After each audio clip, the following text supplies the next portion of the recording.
भगवान श्री राम को वनवास मिल गया।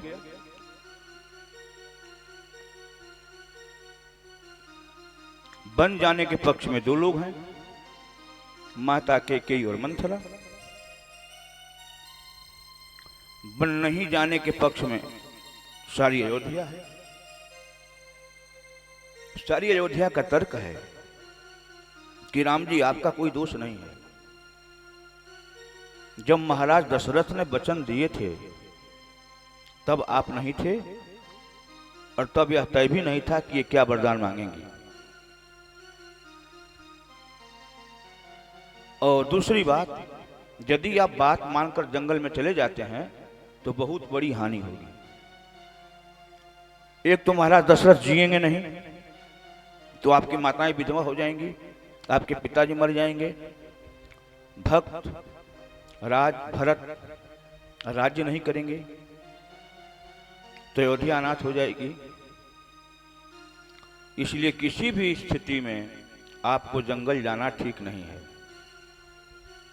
हम आप होते तो क्या करते? हम आप होते तो क्या करते? यही न कहते कि भाई दो लोगों के कारण जंगल में हम क्यों जाएं, और हमारे जाने से महाराज दशरथ नहीं रहेंगे तो पिताजी की भी मौत हो जाएगी, माताएं विधवा हो जाएंगी, भरत राज्य करेंगे नहीं। तो आखिर माता कैकेयी तो इसीलिए न कह रही हैं कि मेरा बेटा राज्य बने, तो भरत को बुला करके पूछ लिया जाए कि भरत राज्य करना चाह रहे हैं कि नहीं चाह रहे हैं। ये बात आती कि नहीं आती? आती। लेकिन श्री राम ने कहा कि नहीं, महाराज इस समय पुत्र स्नेह में और धर्म के पालन में दोनों में उलझ गए हैं। वो निश्चित नहीं कर पा रहे हैं कि मेरा बेटा राम निरपराध होकर जंगल में जा रहा है, मेरे बेटे को रोकना चाहिए, और धर्म कह रहा है कि मैंने 2 वचन दिए थे वर मांगने के लिए, तो अपने वचन को पूरा करूं। तो पुत्र का काम है कि अपने पिता को धर्म संकट से उबारे। इस समय मेरा एक ही धर्म है कि पिता के आदेश का अनुपालन करके मैं जंगल में जाऊं और अपने पिता को धर्म संकट से बचा लूं।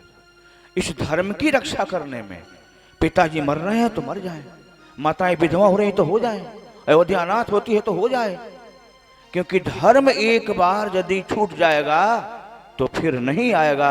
अयोध्या अगर एक बार राजा भी ना होगी तो फिर राजा मिल जाएगा।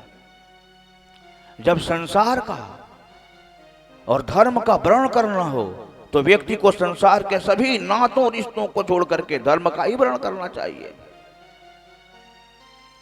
जो व्यक्ति भय और लोभ से रहित होता है वही धर्म का पालन कर सकता है।